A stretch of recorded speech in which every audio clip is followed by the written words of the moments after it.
Chapter 2. These are the generations of the scattered tribes, contributory to the bringing forth of Capilya. In Brahma, begotten of the Lord, Hathiv, who begat Runad, who begat Jade, who begat Ovarana, who begat Chisam, who begat Hotaya, who begat Trivial, who begat Dor, who begat Avra, who begat Lutha, who begat Jaim, who begat Yonhad, who begat Ravisha, who begat Homya, who begat Wacha, who begat Sarada, who begat Trivi-Ista, who begat Samartrav, who begat Gatonat, who begat Thurin, who begat Vrasaga, who begat Hezemwatki, who begat Ratha, who begat Yasharvat, who begat Capilya. Know ye, then, the way of God, through his holy angels, and profit ye in the light of his revelations. Capilya was a natural-born Oahspe, and also a natural-born Suez and Sarges. God said, Behold, man shall not only learn to bring forth seedless fruits in his garden, but also learn that all flesh tendeth in the same direction, toward barrenness. And as man draweth nearer and nearer to the light of Jehovah, so doth his race become less prolific. And when man attaineth to be one with the All-Light, behold, he is Oahspe also. God said, By diet and by fasting, Oahspe can be attained, even by many who have it not. But the natural-born Oahspe standeth more to the way of Jehovah. When Capilya was born, a light in the form of a crescent appeared above his head, and the voice of God spake out of the light thereof, saying, This is my son.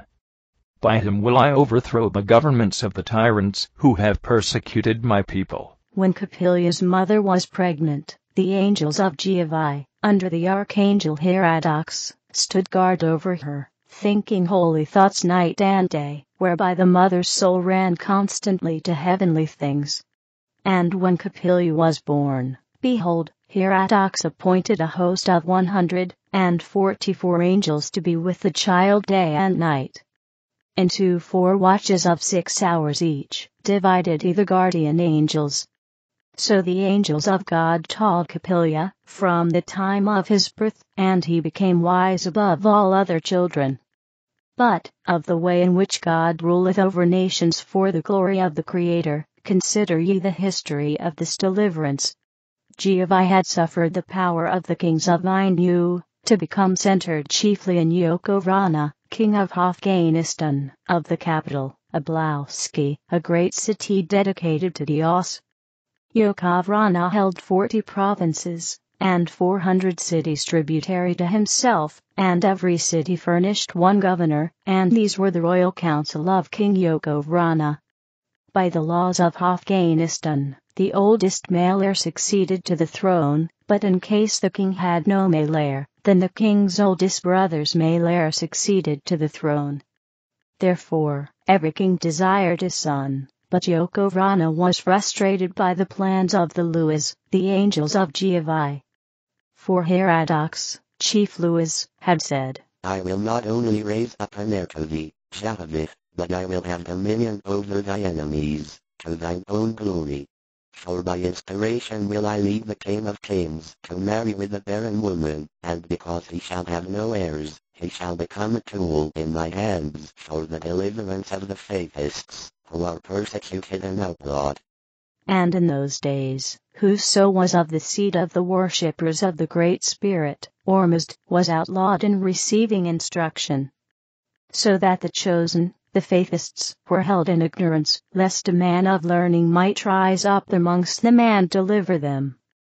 And the angel of Jehovah foresaw that Capilya should be a learned man, and acquainted with the cities, and the royal council.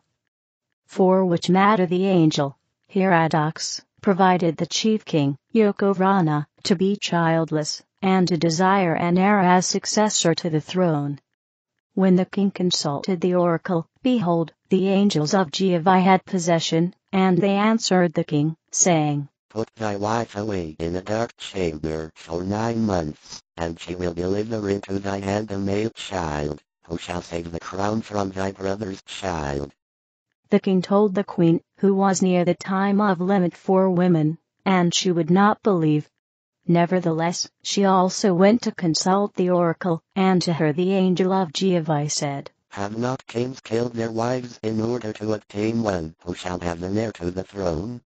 The queen acknowledged this, adding, "What, then, shall I do? For of a truth I know I shall bear no child."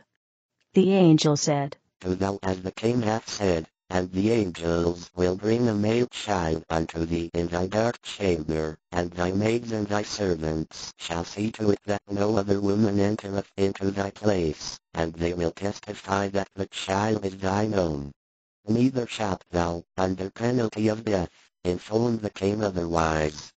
On the other hand, the angels of Jehovah foretold the father and mother of Capilya, even before his birth, that the child would be carried away and given to the king, Yokovrana, known for his cruelty, as the most hated of men. And the angel said, "Moreover, neither shall ye grieve for loss of the child, for Ormazd will make of him a deliverer of his people. And it shall come to pass even in the day the child is delivered to the queen, its own mother shall become its nurse." Thus it came to pass, and in the time of the birth of Capilya, the angels carried him into the city of Oahspe, into the king's palace, and to the queen's arms, in the dark chamber. And in that same instant of time, the angels illumined the chamber, so that all the maids and servants saw the child, and the light withal, and they were frightened, and fell down, beseeching Dios for protection.